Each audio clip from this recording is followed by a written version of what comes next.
Yeah, good morning. This is me again with another top notch conversation, so that we can improve ourselves.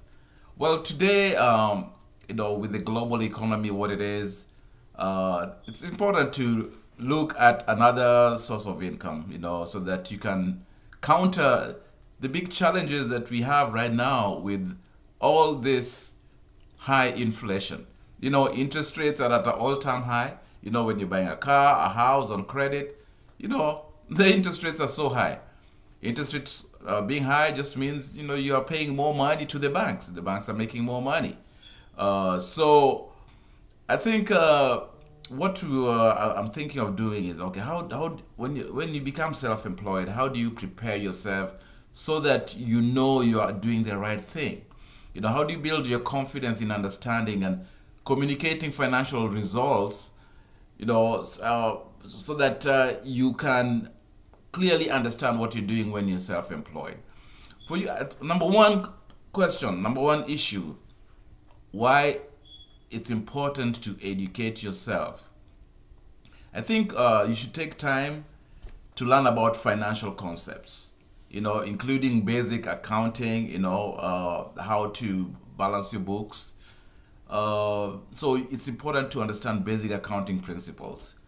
You should get used to learning financial statements, such as income statement.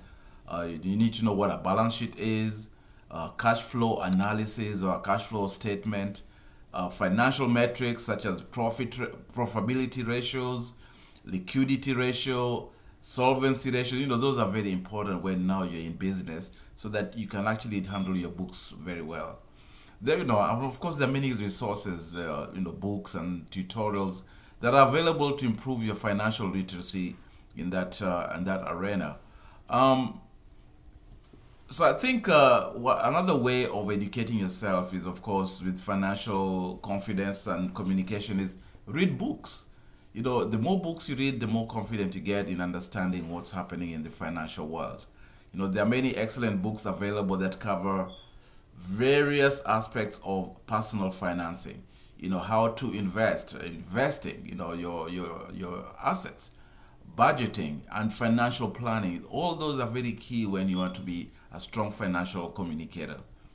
Look for well-reviewed titles, written by a reputable book. So you just don't want to read any book. When somebody is reputable, this person has something to talk about. Um, for you to also get some financial clarity, maybe you can take online classes. There are numerous online classes and workshops available on platforms that are really user friendly. Udemy is actually one of the best. Just Google Udemy and there you are. The Khan Academy that covers a wide range of financial topics. These courses are often flexible and allow you to learn at your own pace. You know, Another thing is, please attend workshops and seminars. There's seminars all over this planet of ours. Register for one of those financial literacy seminars. It'll do you a good in the long run. So look for local workshops. You don't have to go far. Just around where you live, look for local workshops. Look for seminars. Even there's webinars nowadays. Webinars are it's free, most of the time, hosted by financial professionals or organizations in your area. These are information, sometimes they don't even charge anything. These events usually cover, of course, they usually cover specific topics, but they go in depth, so that you really have a good understanding. And this provides an opportunity to interact and learn. And of course, if you go to these seminars, you do a lot of networking. Use financial apps, explore financial applications and tools on your phone. This can help you manage your finances, track your spending, set and achieve your financial goals. Many of these apps offer educational resources and I mean they offer education resources and tips to improve your financial literacy. Um, long time ago, I remember our parents used to read the newspaper every morning. Now that's getting less and less. But one of the key issues or learning what's happening in the world with financial matters is you need to stay informed about current financial news. I mean, there's always something. CNBC is a top channel on TV, and with that you can follow trends by following reputable websites, blogs, and of course TV outlets. This will help you stay up to date on economic development, market trends, and investment opportunities. All these things is out there. If all above are still difficult, you can join communities. You can join online forums, discussion groups, or social media communities. Focused on personal financial and investing. Participating in these communities allow you to learn from others, and of course, you can ask questions and share experiences. Oh, and then you can consult financial advisors. Usually the advisors may charge a little money, but consider seeking advice from financial advisors or planners who can provide personalized guidance based on your individual financial situation and goals.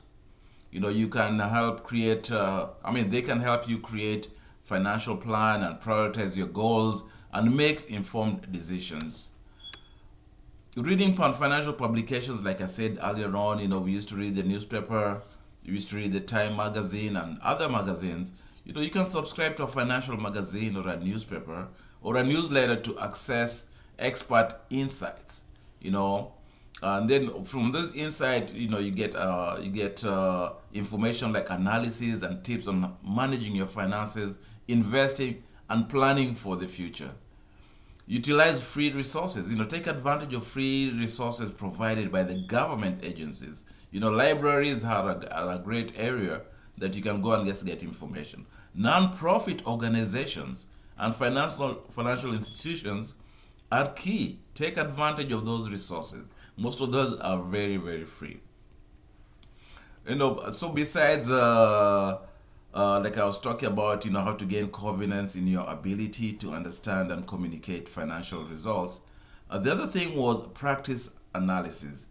Practice analysis is just the art of practicing analyzing financial statements and interpreting financial results. Start with simple examples and gradually work your way to the more complex financial statements.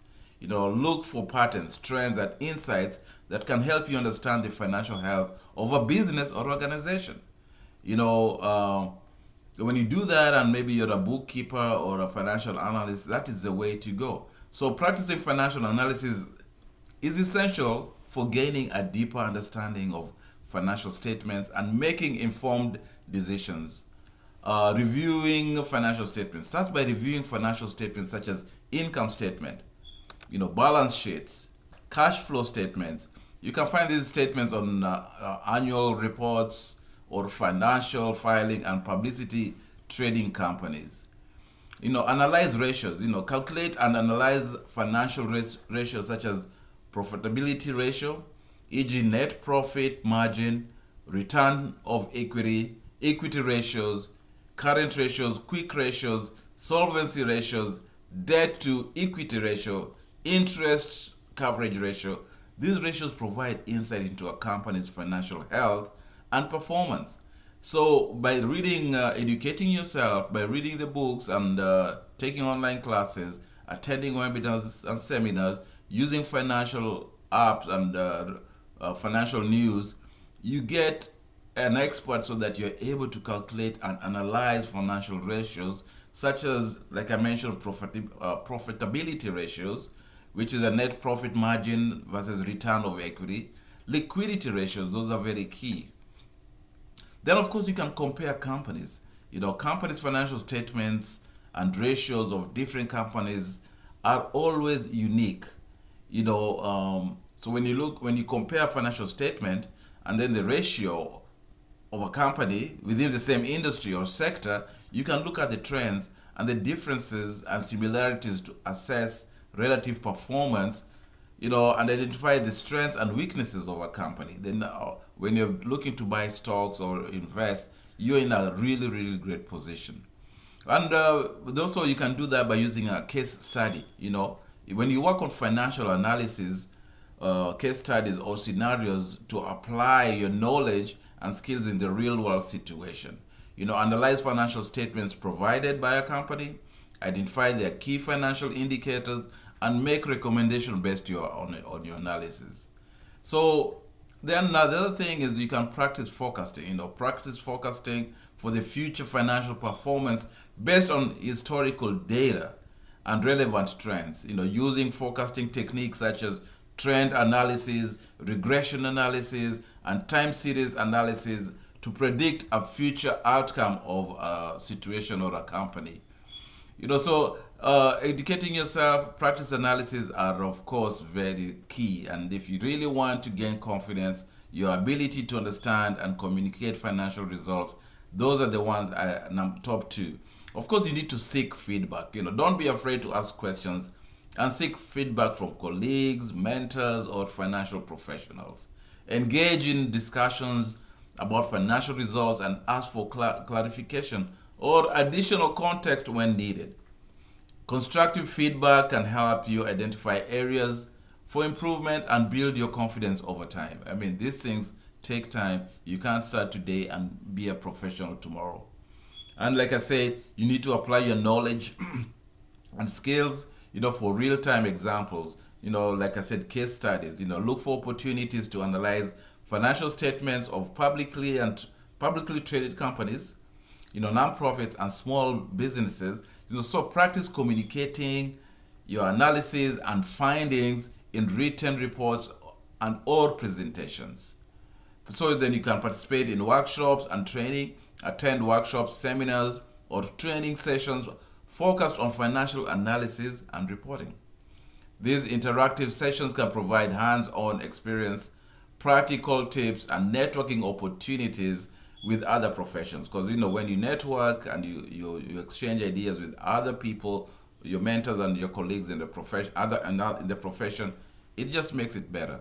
And from that, you'll take advantage of financial analysis tools and software to streamline your analysis process and gain insight into financial results more efficiently. These are all very key. So familiarize yourself with popular accounting software, spreadsheet programs and financial modeling tool commonly used in this business. So utilize those tools that are there as opposed to just going gung-ho and using whatever, making work hard. And of course, like I said before, and I'll repeat, stay informed about industry trends. Regularly things change, but you have to get that information. So you have to stay informed with the trends. The regulatory changes, like Bank of America will change something, and it is in the papers, and you need to stay informed. And best practice of financial reporting and analysis. Best practice, you have to do your due diligence, be as professional as possible as you can be. And of course, you can do that by subscribing to financial publications, following industry experts. And this is easy to do nowadays. You can do it on social media. You can participate in professional network events. This will help you stay on the latest development in the field. And of course, last but not least, you have to practice your communication skills. Working on improving your communication skills, both verbally and of course written. This will help you to communicate financial results to various stakeholders in every level, CEOs or just your friend down the street. So practice presenting financial information in a clear, concise, and engaging manner. So it has to be tailored to the audience or the level of understanding, because you don't want to use too much heavy jargon on somebody who is just literally getting into the industry. So by taking certain steps like the ones I've mentioned above and investing in time and effort into improving your financial literacy and of course communication skills, you can gain confidence in your ability to understand and effectively communicate financial results, whether they are good or bad. Remember that building confidence is a conscious process. So be patient with yourself and stay committed. That's the only way you can make it. Thank you.